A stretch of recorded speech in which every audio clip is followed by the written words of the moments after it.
Nós tivemos uma experiência bastante gratificante em Tauá em relação ao combate à tríplice endemia causada pelo mosquito Aedes aegypti. No início do ano passado, o CAU Cidadania realizou um trabalho o qual fomentou as promotorias de justiça do estado do Ceará que o envolvimento dos seus promotores no combate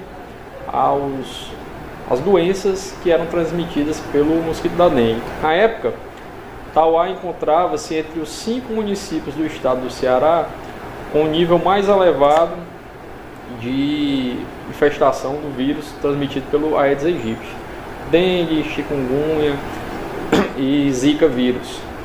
De forma que nós nos envolvemos e a partir dali começamos a traçar um plano de ação. Dentro desse plano de ação, nós inicialmente fizemos uma recomendação.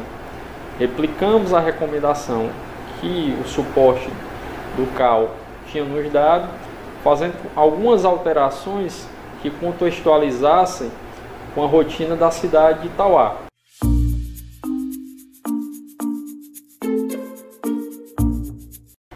Então, fizemos essa recomendação e convocamos imediatamente uma audiência pública. A audiência pública esta que, além dos atores principais envolvidos no combate à dengue, nas questões de saúde pública, nós trouxemos a sociedade para próximo do Ministério Público, buscando o engajamento de toda a população.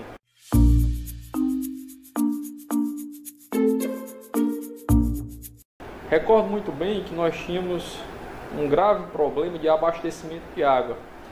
E eu lembro que em Tauá, a população ela acomodava a água em reservatórios de todo tipo. Foram catalogados 21 reservatórios de água. Esse era um dos problemas que nós tínhamos lá, a questão do armazenamento de água inadequado. Fomos atrás dos agentes de endemia, tentar entender como estava a situação, se as caixas d'água das residências, dos imóveis, estavam devidamente teladas, se os prédios públicos estavam devidamente equipados com os equipamentos de telagem de suas caixas, tentar envolver também esses agentes de endemia e principalmente envolver a população, em especial as escolas.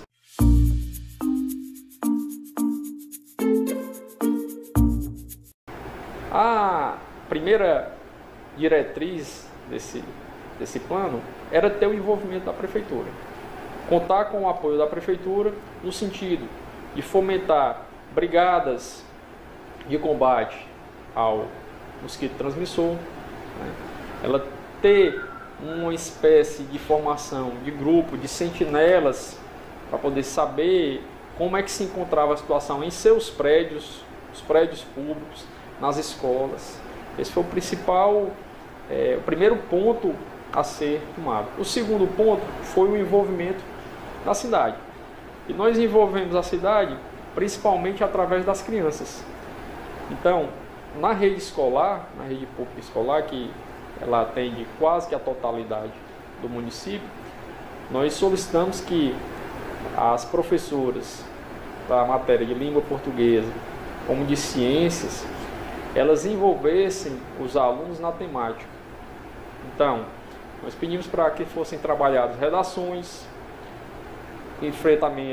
relacionadas ao enfrentamento do mosquito, com este tema. Fizemos uma campanha também, onde se escolhesse um nome da campanha de combate. Promovemos junto com a administração local um dia D, no qual esses principais atores do cenário administrativo da cidade foi à rua, junto com o promotor de justiça, visitando casas, fazendo caminhada realmente, olhando locais de foco. Convidamos a imprensa para poder disseminar essa ideia. A questão da legislação criminal e da medida provisória que foi editada pelo governo federal, à época, o qual permitia o ingresso de agentes públicos nas residências para averiguações no sentido do combate ao mosquito transmissor, a gente também fez a instrução desses profissionais, desses agentes de endemias, como agentes públicos, para eles terem conhecimento do poder que possuíam em suas mãos para combater o Aedes. E no terceiro vetor, nós chamamos a CAGES para fazermos um plano de solucionar o problema do abastecimento de água.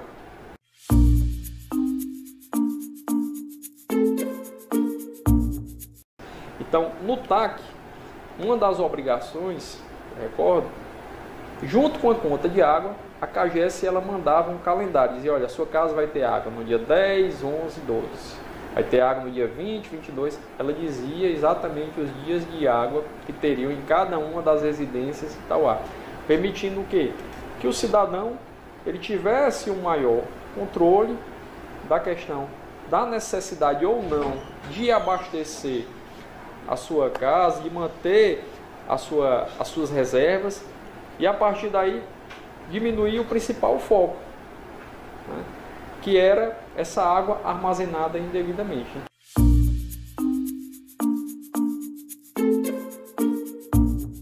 Nós tínhamos um nível de infestação que girava os 10%, entre os piores do estado do Ceará, e hoje, um ano após, o nível de infestação de Itauá caiu para em torno de 1%, um dos melhores do estado dentro daquilo que recomenda a Organização Mundial de Saúde.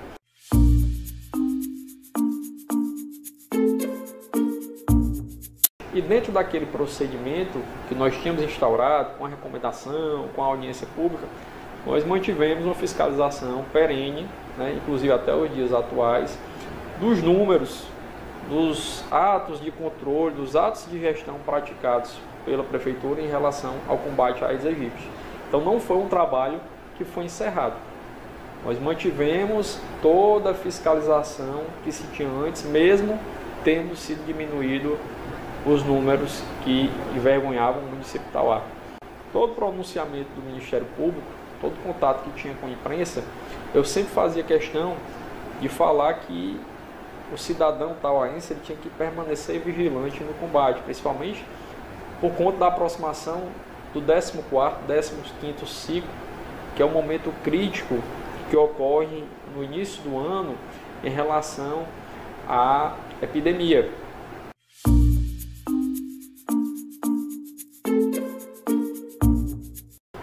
Eu acredito que muito do sucesso da campanha e do trabalho do Ministério Público se deu por tentar penetrar no ambiente escolar.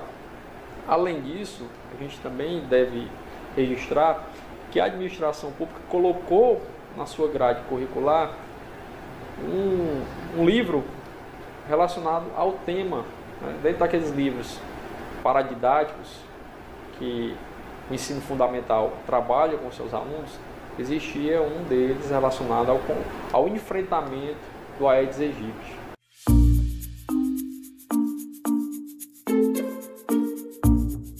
Então, a gente levou essa informação, foi muita informação, muita transparência e uma ação realmente diária.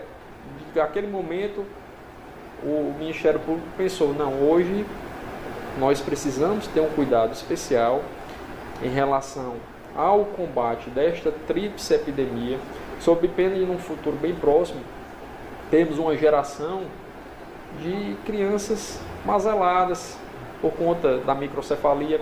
No começo do ano, em fevereiro, salvo engano, já eram 10 óbitos no estado do Ceará, só de microcefalia. Então, foi algo que realmente nós tivemos a percepção com o apoio do centro de apoio, que deu esse start, esse impulso original, para que nós cumpríssemos nossa missão institucional, né, de velar pelo cidadão. Quando eu velo pela Constituição, eu também sou guardião de toda a sociedade, da saúde pública, do meio ambiente, enfim, de toda a população.